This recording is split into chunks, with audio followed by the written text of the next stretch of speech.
7 marathons in 7 days on 7 different continents. I have registered for the Great World Race, the 777 Challenge. It's kind of crazy, but actually the really crazy part is that I am not doing this alone. I'm actually doing this with my 16-year-old daughter. That's got to be the hardest part about this whole thing, for sure. Oh, definitely.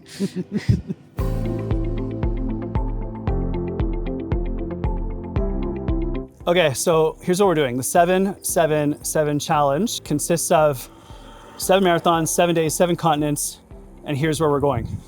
So, crazily enough, the very first marathon that we are doing is in Antarctica, and then everyone moves up to Cape Town for the second marathon, Perth for the third, and then we go on to Singapore, Portugal, Colombia, and then everyone finishes in Miami. So pretty crazy.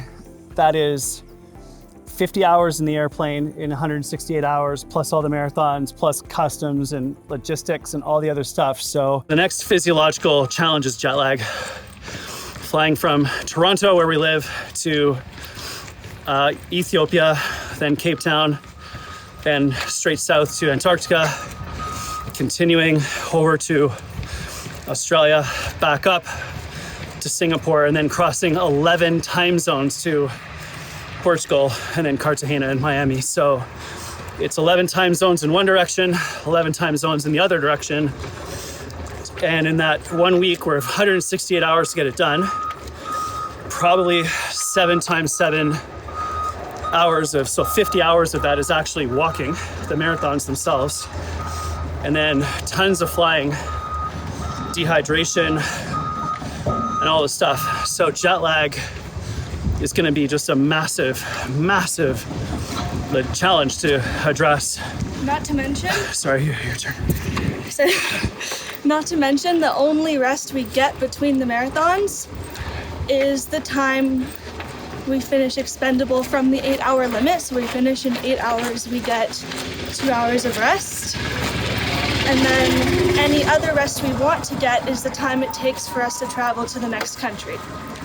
So that will definitely be something we take into consideration. So honestly, I think probably the biggest thing is hydration. While you're walking, while you're flying, that's gonna be huge. Of course, if you've done one marathon, you know how hard it is to digest food. So getting food in and staying energized is gonna be hugely challenging. And then of course, the accumulated stress of just go, go, go, logistics, borders, flights, all this stuff. So yeah, physiologically, it's gonna be pretty demanding. Okay, so let's explore the logistics a little bit more. What does this actually involve? So marathon 1 in Antarctica, probably 10 to 20 degrees below freezing, sorry. And we have to fly there. So it's fly 5 hours, get the marathon done, and fly back to Cape Town. So it's cold, it's dry because of the 2 flights.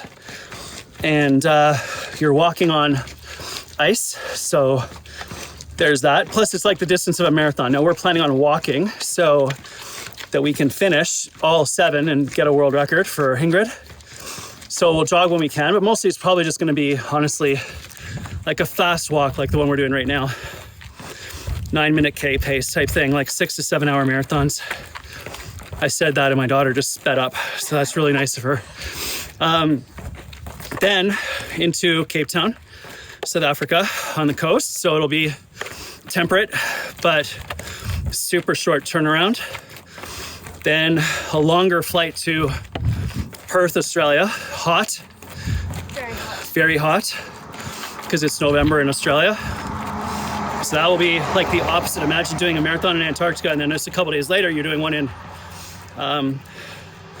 Australia. Thank you. Then the next one is Singapore, and it's actually the shortest turnaround because you have 5 hours and you got to go pretty much straight away. So that's gonna just be super, probably the low point if I can guess. Followed by a very long flight to Portugal. Something 14, 15 hours or something like that. 14, I just can't keep up to her already. 14, 15 hours. And then we run into the big challenge, which is, tell me about Cartagena and what you're anticipating. So Cartagena is on top of 30 degrees temperature. It can be up to 90% humidity. So because there's a literal risk of heat stroke, when we get there, the plan is to run the marathon starting around 3 in the morning, so we can get as many of the kilometers in at night before the sun comes up and the temperature just skyrockets. So that's the plan. And then we finish the final one, hopefully, in Miami on the coast. So I think the last one will probably be not too much of an issue, but the one before that will be pretty tough. So that's the actual challenge logistically of getting them all on the tour. There's some other challenges we got to think about as well. All right, so here's the problem. This is the challenge. I messed up my hip in Ironman in 2018, and for the last 3 years, I've had plantar fasciitis. My foot just hurts when I do walking, jogging. It happened because I was in dress shoes racing around airports, but I've been in pain for a couple of years. I injured my ankle very badly in March of 2024, and I had a misdiagnosed bone bruise, ligament tear, and nerve damage that I only fixed up until a few months ago. So the game for us is to do this 777 challenge, but the real reason for doing it is for us to get healthy, to accomplish something massive while healing and staying healthy at the same time. It's like healthy, high performance, all in one challenge. That's what we got to try to figure out. And that was a really cool puppy following a very, very well-trained puppy. I need to be like that dog. Just follow you for the next 2 to 3 months and everything will be just fine. Just far behind enough so I can win the Antarctica Marathon. So ultimately, what we're trying to do is I want to use the science of human physiology to figure out how we can push limits and do absolutely incredible things. My reason for doing the Great World Race is that I've encountered a lot of different mental battles with my injury, and I want to train and I want to love it, and I want to do something that when I complete it, I know I can do anything. So this race is me finding my possible. It's way better than mine. Way better than mine.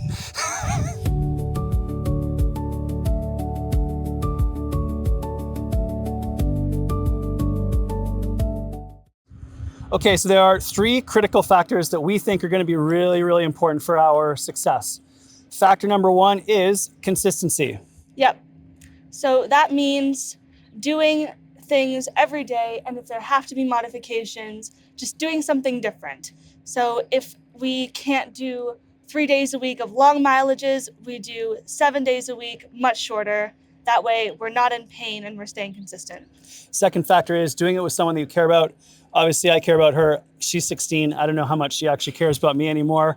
Let's just be completely honest, but really just like doing this with someone who will push you, who will encourage you, who will support you unconditionally. And we've got us, we've got Judith, my wife, her mom, Adam, our buddies, like the team, Luna, the dog. Like we got so much around us that we love and care about that's going to keep us going. The last one, which is like probably the most important for us, is training in a totally pain-free way. So Ingrid, what are some of the guardrails we're using to keep us on track?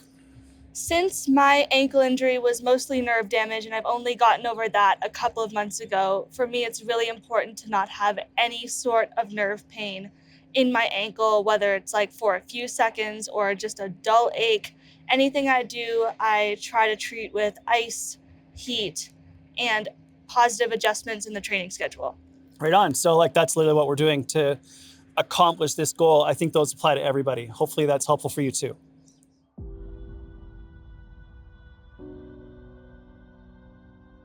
Okay, so all that I'm thinking about, my goal, my motto, my motivation is find your possible.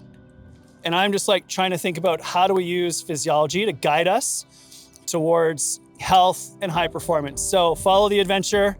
We are so excited to be sharing this time with you.